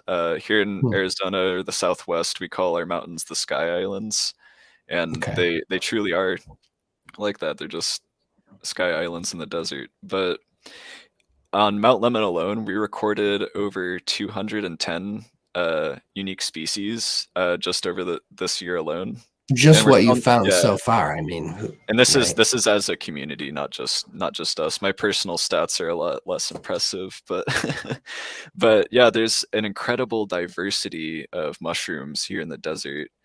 Uh, like we have almost everything you could think of: oysters, lion's mane, reishi, Wow. and there's still so much discovery to be done too. Like something I wanted to just emphasize is that like mushrooms really changed my perspective of the world because I grew up as a computer kid, so I didn't really I didn't really pay too much attention to nature. And in fact, I can actually very clearly remember a time when I was a kid I saw my first mushrooms and I didn't care. I just kicked them over. I thought they'd be fun to kick more than anything. But Damn you, Spencer. Such a evil mushroom hating beginning. I'm so yeah, glad it's exactly. changed. But uh and because of that, growing up not really paying attention to nature, I kind of had this, misconception that as a society we already had everything figured out. Right. Like, because I grew up in having having a gaming system being like the first types of things I'm using. Like I just felt like we're such a technologically advanced and knowledgeable society. But as I started learning about mushrooms, it really opened my eyes to how much discovery there still is to be done. Not only just personal discovery, seeing all these beautiful mushrooms. Like in the top left here, we have the velvet tooth polypore. On the top right, we have the Dyer's polypore, Phaeolus schweinitziae, and the I have bottom never left. seen that one. That one's kind of cool. Yeah, they're generally not that bright and colorful, but I was able to catch this one when it was really young and colorful, and of course threw some filters on there to make it pretty, Nice. but very vibrant in person too. And then we have the false chanterelle on the bottom left there, Hygrophropsis aurantiaca, and just like going out and learning all these things, it was almost like picking up and filling up my Pokédex. Yeah. Uh, so Gotta it just catch them kind all, of man. it got me, to believe that there's still discovery to be done. I remember as a kid, I always thought about how, I want to go to space to discover things. Like we're born too late to discover the Earth, born too early to explore the galaxy. I'm sure many of you have seen that meme, but there's still so much exploration and discovery to be done here on Earth. Oh yeah. Like I remember just our first few times out foraging. I don't know if it was our second or third time. Me and my girlfriend were out on one of our first trips together, and she came across a really exciting find. It is this beautiful iridescent metallic purple mushroom. So this is Entoloma occidentale, variety metallicum. Sorry if I Okay. butchered the name, but this was the first ever documented find from Arizona, and we initially actually didn't pay much attention to it. We thought it was really pretty, but we didn't know it was special. We uploaded it to iNaturalist. Uh-huh. If you're a mushroom lover and you like hiking, 100% recommend downloading iNaturalist. Really great way to learn foraging. But yeah, so a researcher on iNaturalist named Ben McCormick actually reached out to us and said, "Whoa, that's not supposed to be growing there. Would you mind going back and collecting it for me?" So a couple days later, we made our mad scramble back up the mountain to collect this mushroom, and turns out, it's the first time ever documented in Arizona, and Wow. also first time being found like Northern California, because this is a species that's known from the Pacific Northwest, Ohio, Canada, those types of areas. So for it to be in Arizona is like insane. Dude, that must feel, I mean, that is an exciting thing. This is part of what I think is so cool about this hobby is Spencer can just go on a hike and find something that's significant, scientifically significant, that mycologists actually care that you found that, and that information has now evolved the understanding of that fungi. That's cool. So And much you so, can too. yeah, we all can, Anyone can. and we need to because there's a lot of work to be done. Let me pull this up. So your find was so cool and so novel and so newsworthy that it got some actual press, right? Yeah, actually, it all started when a student reporter wanted to do a story just for the school newspaper at the University of Arizona, talking about, just discovery. Yep. And the story ended up really snowballing. Of course, everyone loves mushrooms, and it was just a really exciting story that such a crazy, vibrant, iridescent, rare mushroom was found here in the middle of the desert. Yes, I mean it's just a great story. It Yeah, and really is. the thing is, like anyone can do this too if you just go outside, hike around, just observe your surroundings. You might stumble upon something like that one day. Yeah, you never know.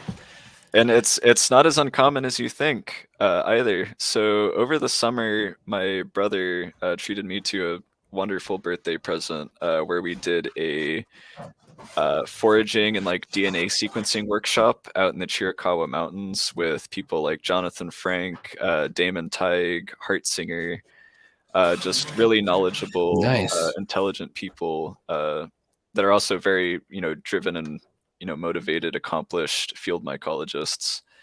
And out on our trip, they had us just forage around. It ended up not being the workshop it was supposed to, actually. It was hosted by Christian Schwartz, Okay. uh, author of Mushrooms of the Redwood Coast, or one of the authors. But we had to cancel the actual workshop because like everybody but me and my brother didn't want to travel anymore because we thought that the monsoons out here were going to be dry. Oh, So they just ended up canceling the class. But but you guys went. yeah, we all still went out, and some of the instructors too. But Nice. despite this predicted hot and dry weather pattern, it was actually a amazing year. So we found like hundreds of different species. I don't remember what the total count was, but between all of the people that were there, it was like hundreds and hundreds. Because we've got, experts at finding small rare stuff like Damon Teig and Hart Singer. So there was a lot of really cool, interesting finds out of that trip. Now, And where exactly is this? Where were you? oh, this is like the far southeast corner of Arizona, near the Okay. border in the Chiricahua mountain range. Gotcha. Okay. But yeah, just going back to that theme of discovery, this is one of the mushrooms I found while I was out there. And this one's actually super exciting to me because I still don't know what it is, even after DNA sequencing.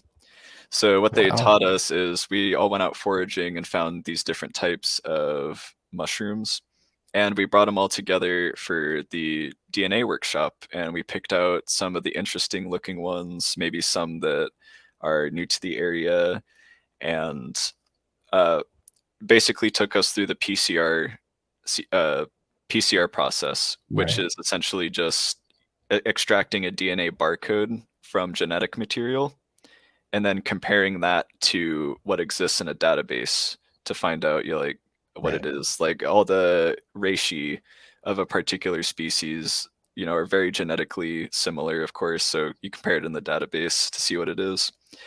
But when we ran the DNA barcode for this mushroom, it's probably in Lepiota, if I understand correctly, the genus Lepiota. But the closest like genetic match to it in GenBank was like 92% match.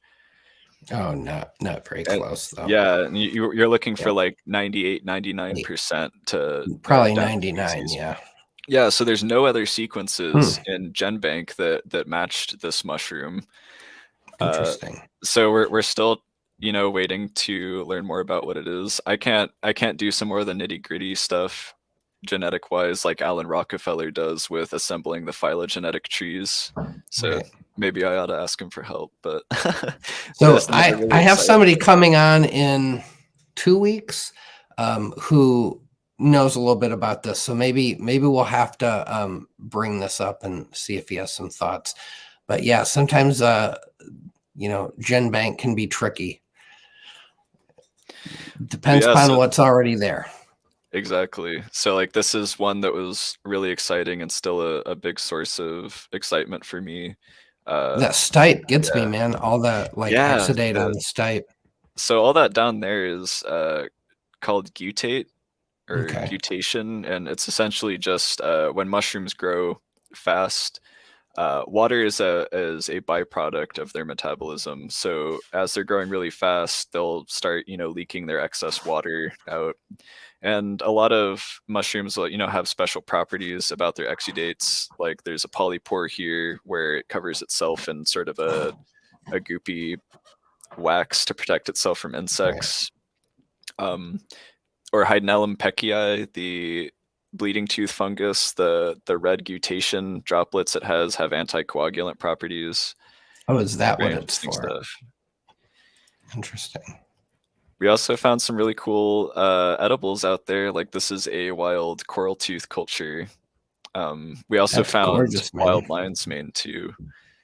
And another thing, just to keep hammering in the idea about discovery, like our lion's mane and our coral tooth out here in Arizona aren't actually true Hericium coralloides or Hericium erinaceus. They're novel taxons that are very similar morphologically, but genetically distinct, at least by a They little are. bit. And here's another really cool one I found on my trip. This is Tetrapyrgos nigripes, or the black-footed marasmius.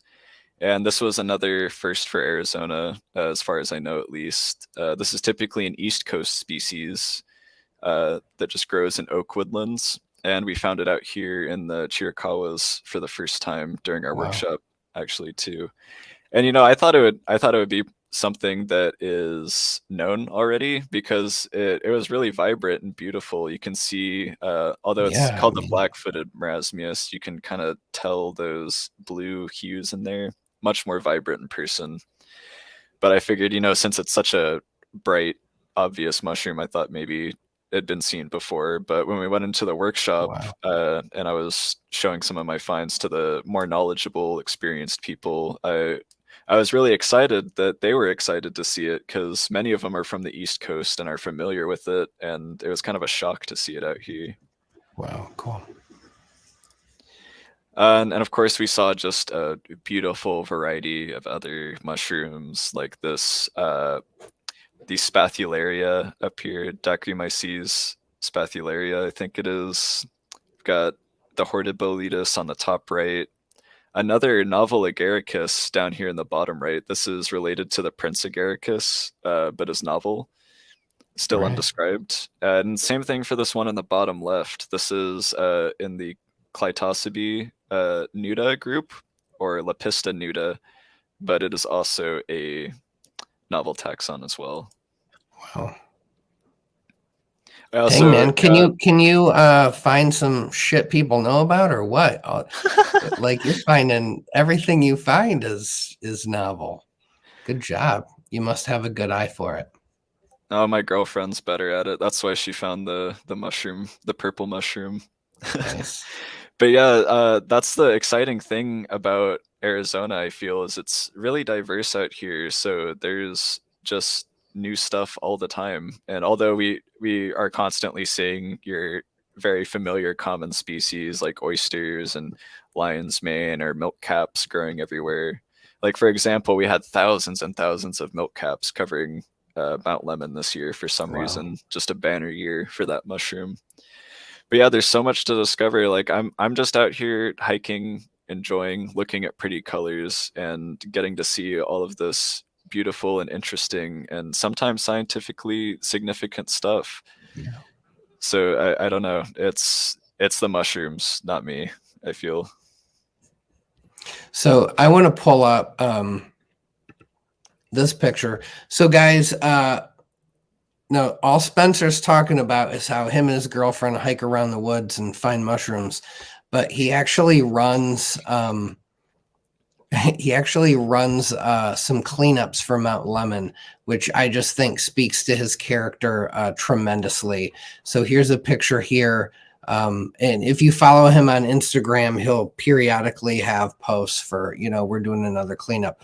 So he gets a bunch of people together and they roam around Mount Lemon, and you guys remove, he always does a weigh-in at the end, but it's usually like 20 to 40 pounds of just trash and debris. And I imagine you're doing a little side foraging, while you're at it. And it looks like a really cool thing that you're doing for that area. Yeah, that's right. So these cleanups basically just started as our solution to we want to take more people out foraging for free, but of course, there's that worry about taking so many people out there. Yeah. So obvious solution is have them pick up trash. Serve the mushrooms and the earth and the soil a little bit. You got to teach them young, Spencer. That's right. You start them off on the right foot. That is fantastic.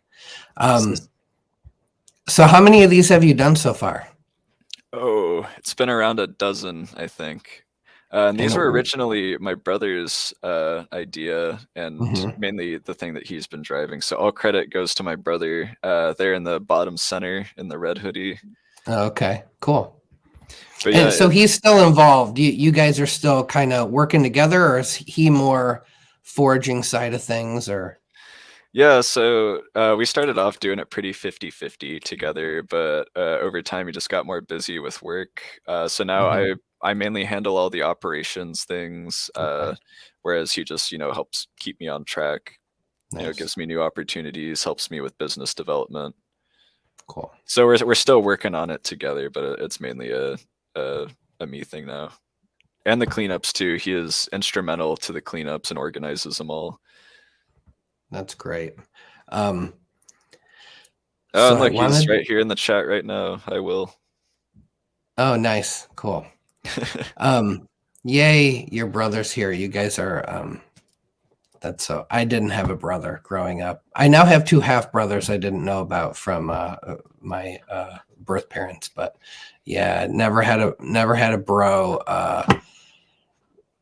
to hang out with growing up. I had a cool sister, and she's a nuclear engineer now. So we enjoyed science together, but definitely didn't get to do that kind of stuff together. So yeah, you're lucky.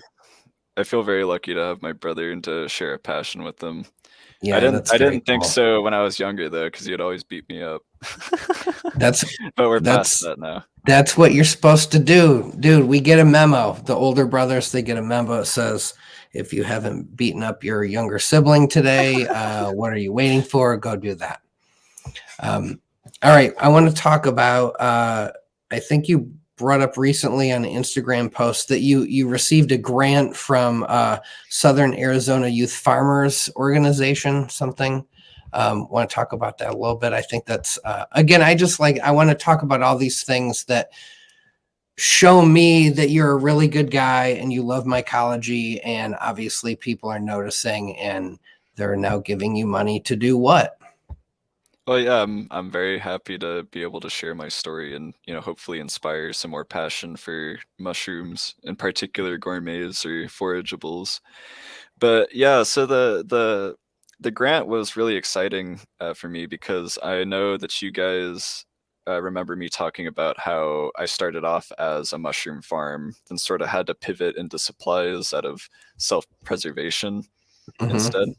But we recently just received this really exciting grant to start growing mushrooms out here in Tucson again.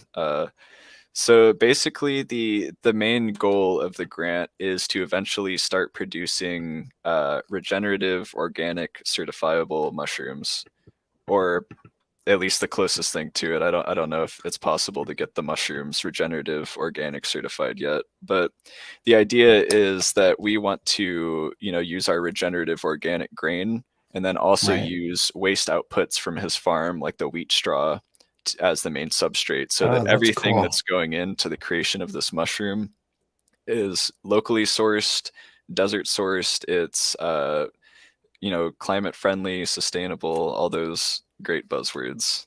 Yeah. But Well, so there's also something to what you're doing that I think is very cool. Is so I I have a background in artistic endeavors, and I love learning about and studying other artists. And some of the artists that are most compelling to me are the ones whose art is connected to and draws from their region. So whether it's an artist who, mixes their own pigments from clay in their land, or do you know what I'm saying? Like, or maybe there's like naturally occurring, I don't even know, certain kind of wood, and they use that to make whatever they make. I love seeing artists that are so connected to their location, their land. And so I'm seeing this with you. You're very connected to your land, from the Mount Lemon to building this relationship with the grain farmer, and then now getting this grant. I think it's very cool what you're doing. yeah, I'm very lucky to be in a position to learn from mushrooms and serve the mushrooms in a way. And I think that community is incredibly important in general. Uh, Not only because, again, going back to the mycelium model, kind of following the lessons that fungi teach us, reaching out, connecting, and making community. Supporting the other local people in your community is really important too, because Yeah. uh, you know, we, well, I guess that's it. I just feel that it's important. It's so important. And so another thing interesting that I'm noticing is you are kind of lucky. I'm kind of jealous. Like when you said you got to take this cool class on molds and fungi, and you referenced a micro club that you were involved in. Um, yeah, I don't have any of that. So that's a cool thing. You actually have a community of people that are already of your ilk, and that's a cool thing to be a part of and to continue and to foster that. And I think that for people that, don't have that, it's important to, be that person for somebody Yep. else. Like when we started off our mushroom journey, that class was really all that we had at the university. And even the professor that ran that class ended up leaving recently too. And the mycology club at that point was defunct too. So, and we even encountered people in the local mushroom scene that were, kind of gatekeepy and rude to us. And so, Wait, what? Mycologist gatekeeping? I've never heard of this. What is yeah, it? I was I'm kind of kidding. shocked It too. happens all the time. But we won't go into that. Yeah, But so we had to kind of create our own community. good. I was invited by a couple other people who were, mushroom enthusiasts to try to restart the mushroom club at the University of Arizona. Hmm. And so I ended up taking on like the acting president role of that for a little bit, and Nice. tried to build the club back up. And it recently actually started really taking off. My girlfriend became the president of the club right after me, and she's just taken it to a whole new level and really built an amazing fungal community out here. And we were both just just starters, just trying to pursue our passion for mushrooms. Hmm. So even though we didn't necessarily know what we're doing, we're still trying to, build that community. And that's really important because now we've attracted all these other enthusiasts and created a really strong community that can support each other. That's great, man. You start out as that primary mycelium, and then pretty soon you get that secondary mycelium coming into play, and now you're strengthening that. That's fantastic. I want to, just so we don't forget, I pulled up a couple pictures that I just thought were so cool. You capture some very cool pictures here, and this one, I gotta say, is probably the absolutely hands down of all the photos of mycelium I've ever seen. This one is quite unique. I have never seen such long extensions of mycelium growing up the side of a jar in such a thick mat. Tell me about this picture. So the story behind this picture is it was actually originally going to be a cordyceps experiment. So Okay. I have your standard 1 quart mason jar, and I just filled it up with like about that much grain, about an inch of it at the bottom of the jar. This is the white Sonora wheat, and when it colonized it instead of like I expected, just kind of staying down there, maybe pinning on the grain even, it started just climbing up the walls in these incredibly thick and beautiful mats. And this is actually just barely getting started. You can see at the very bottom some of the shadows from the grain kernels. Yep. But this mycelium crawled all the way up to the top of the jar, just as thick as it is here at the bottom, and like even tried to bust through the filters. I've actually still got one in my fridge from like a year ago or so when I started doing this. That's so cool. I had just a couple other fruit pictures here. Well, we did that one. Oh yeah, I have never seen these. You referenced these as pine cone mushrooms, but talk to me a little bit about guys. these. So these come out every year here in Tucson, around the late fall through early winter. So like you can see in this photo, there's actually snow blanketing the ground, but still we have mushrooms growing out of these pine cones here. So these are in the genus Strobilurus. I don't know if they're the true Strobilurus tessellatus, I think it is, or if they're another novel taxon for our area. But yeah, these are just so cool because once all the other mushrooms have kind of gone away for the season, and it's too cold for them, you'll still see these guys fruiting in the hundreds from pine cones just around the ground.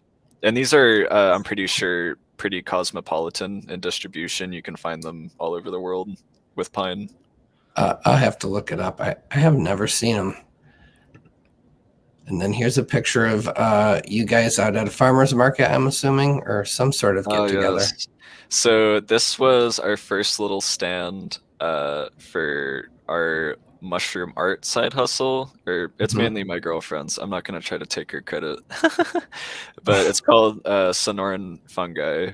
So Sonoran Fungi started out as just my little foraging page. I was sharing, what I was finding, facts about them, how to identify them. Right. And we also started, collecting some of the mushrooms that we would find and make art out of them. So on the bottom right of our table there, you can see like little corked jars. And those are just full of little tiny little brown mushrooms or other colors, of course, and that are preserved. Some mushroom magnets, tinctures, display cases. She makes these beautiful educational display cases showing like real mushrooms in the shadow box type.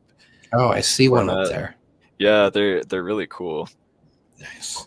But yeah, so Sonoran Fungi is just like our love letter to foraging, I guess.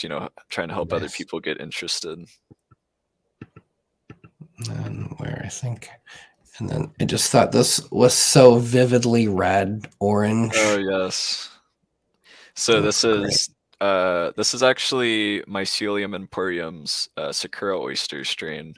Okay. I really love pink oysters. They're one of my favorite gourmets, not just because they're pretty, but they're delicious too. Yeah, they're A lot of tasty. people compare it to pork, almost like a pork mushroom combo if you've never tried it. But really good, a little fishy too. This is just a grow kit that I had in my kitchen. I was growing some on my kitchen counter and harvested them right off the block and made them into pasta right after that photo was taken. Dude, I remember the first time I grew shiitake, first flush, immediately go upstairs, put them in some ramen, mind blown. I was like, oh, I guess I've never had shiitake mushrooms. I thought I had, but yeah, the freshness for especially certain gourmets, you just can't until you've had it. You just can't explain it. Yeah, and homegrown specialty mushrooms are, in my opinion, a lot of the time better than what you can find in grocery stores too. Oh yeah, Because when they're in those large farming operations, they're going for efficiency a lot of the time. Like, for example, I remember I had some hot pot with my family one night, and we sliced up some nice king oysters. And half of them we got from the store, and half of them we grew ourselves, just because we okay. had them on hand and wanted to try them side by side. And I found that the fresh homegrown stuff made with like what I knew was organic materials, it tasted so rich and full bodied, and the More texture was flavorful. nice, right? And Yeah. the ones I got from the grocery store tasted like a refrigerator. Like Yeah, it man, didn't it's taste like like when you mushrooms. buy now you buy the strawberries that are this big, right? Like a strawberry so big you can't even fit it in your mouth, and it Yeah. doesn't even taste that good half the time. It's big though. It's big and red. Yeah, I think that tends to be the case for a lot of that stuff, where we seem to be dictated by color and size more than with food, more than Yeah. the flavor profile. I'd really love to see more research done into the effects of substrates and grains on the flavor profile of mushrooms too, because I anecdotally, I personally noticed that my mushrooms started tasting a lot better when I switched to those organic grains over the lower quality stuff I was using. So, Sure. I wonder how far that goes, or if it's more affected by the pesticides, by the nutrition, etc. I forget who I had on. Maybe it was Gary. I'm not certain. But somebody I was talking to on here said that yeah, they couldn't prove it, but they were pretty convinced it had a pretty good, a significant effect on taste as well. So that would make sense. But one way to figure it out is to try some of these fancy grains you got and see what we think here. Um, Anyway, well, we're about at the 2 hour point. And I've been trying to be a good guy, not go too, I've been going for a while. I was really going over the 2 hours, and I'd have people messaging me like, love your podcast. Hey, could you not make them 8 hours long, please? So Yeah. I'm trying to stick to the 2 hour limit here. And Well, that basically concludes the story of that's great. me and my mushrooms. So, Cool, man. Well, I appreciate you coming on and telling us about you and about your mycology journey. You're clearly, I guess I didn't realize how much you loved foraging. I knew you loved grain. I knew you were the guy that came up with the LC lids and all that stuff. But yeah, it's really cool to see just how broad and complex your love for mycology is, and hope to have you back on and talk more about what you do in the next coming year. And definitely, guys, if you don't follow Spencer, his Instagram account, it'll be I think it's in the description now. Give him a follow. If you have questions for him, he's usually able to respond within a day or two at the worst, very yeah, rapidly I'm a at little slow the best. sometimes. And I think a day or two is pretty fast. It's if I message somebody and then they respond 3 months later, I'm like, wait, what did I message you about, dude? Oh, wait, 2 months ago. Congratulations. Thanks for getting back to me. Wow. No, you're good. You're usually like within the day or a day later. So that's great. Anyway, man, thank you so much. I learned a lot. I'll definitely look forward to more foraging picks. And you got me inspired to want to figure out how I can get out and get some more mycology networking going in my area as well. That's exactly what I want to hear. Thank you again so much for having me on. I'm truly very grateful and humbled for the opportunity, and had such a wonderful time chatting with you guys and answering your questions tonight. Thanks, man. All right, guys. So thanks for watching. If you guys want to try some of Spencer's grain out, apparently it's on his website, which I pretty sure I put in the description below, which is spencershroomery.com, right? Yeah, that's right. Don't forget the 2 S's in the middle. Oh yeah, for Spencer's Shroomery. Okay. But it's in I put it in the description. So go check it out. And man, if you need LC lids, he definitely is the guy to go to. Anyway, until next time, Spencer, thanks for stopping by. Yeah, thank you very much. Everyone have a great night. All right, see you guys. Next week we have speaking. I think we brought him up once or twice here. We got the one and only Alan Rockefeller. He's going to talk about DNA barcoding, so it should be fun. All right, see you guys.